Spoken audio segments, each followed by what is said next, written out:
আমি খুবই ভাগ্যবান, সেদিন আমার বেঁচে থাকার কথা ছিল, মৃত্যু থেকে অনেক কাছে ছিলাম।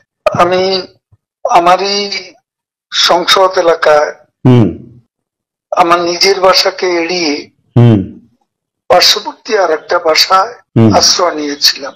তখন চারদিক থেকে মিছিল আসছিল এবং এটা আসলে ছিল প্রধানমন্ত্রী গণভবন কেন্দ্রিক, এবং এটা আমরা অবাক হলাম যে সংসদ এলাকাতেও এটা ছড়িয়ে পড়ে।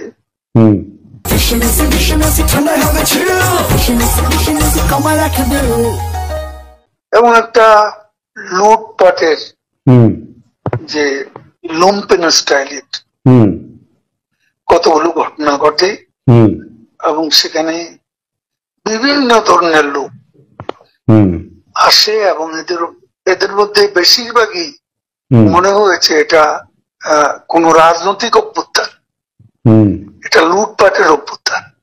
না, একটা কথা জিজ্ঞাসা করি, সে তো আমরা তখন সেটা দেখলাম এবং মাননীয় প্রধানমন্ত্রীকেও যে বাসাতে ছিলাম তারা সে বাসাতেও হামলা করে। আচ্ছা, তারা জানতো না যে সেখানে আমি আছি।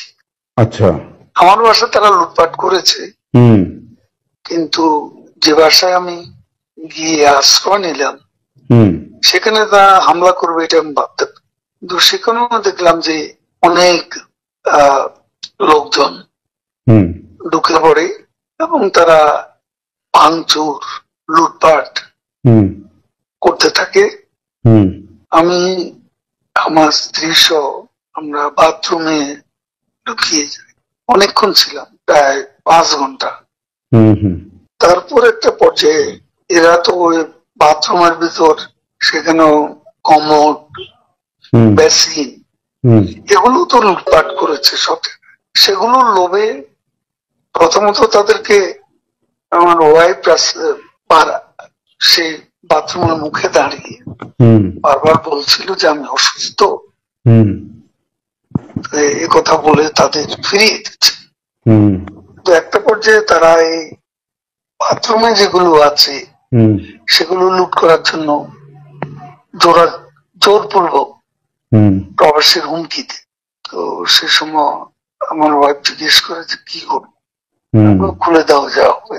তারপরে 7-8 জন ছেলে ঢুকলো, তার খুবই আক্রমণাত্মক দৃষ্টিভঙ্গি মনোভঙ্গি নিয়ে। তখন হঠাৎ তারা আমার দিকে তাকায়, আমার দিকে তাকিয়ে আপনি নেত্রী চলে গেল, আপনি জাননি কেন? আমি কিছু বলছিলাম। তারপরে ছেলেদের মধ্যে কি ভাবের উদয় হয়েছে জানি না, তারা আমাকে বলে আপনার ছবি তুলবো। তারপর আমার ছবি তুলতে শুরু করলো, সেলফি নিচ্ছিল, ছবি তুলছিল। এরা ছাত্র অনেকে আমাকে চেনত, কি কারণে তারা তখন আক্রমণাত্মক যে মনোভাবটা ছিল সেটা নিয়ে এসে শীতল হয়ে গেল। এরা ঠান্ডা মাজাজে তখন কথা বলছিল। আচ্ছা, এদের মধ্যে আবার এক পর্যায়ে একটা গ্রুপ তারা চেয়েছিল আমাকে রাস্তায় সেনাবাহিনী হাতে তুলে দিতে, কেউ কেউ আবার এটাও চেয়েছিল যে জনতার হাতে তুলে দিতে। এটা অবশ্যই তখন একটা মানসিক ভাবে ভেতরে ভেতরে ভেঙে পড়েছিলাম।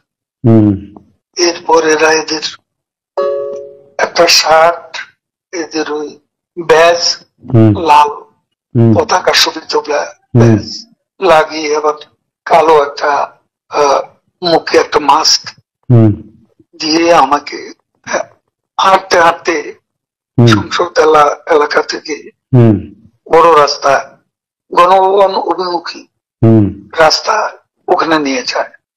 ওখানে নিয়ে হঠাৎ করে থেকে একটা ট্যাক্সি আসে, এটা ইজি বাইক, সেটা খালি ছিল, ওখানে কোনো গাড়ি ঘোড়া কিছু ছিল না। ওটা হঠাৎ করে কেন যেন এসে পড়ে, হয়তো আমার ভাগ্য।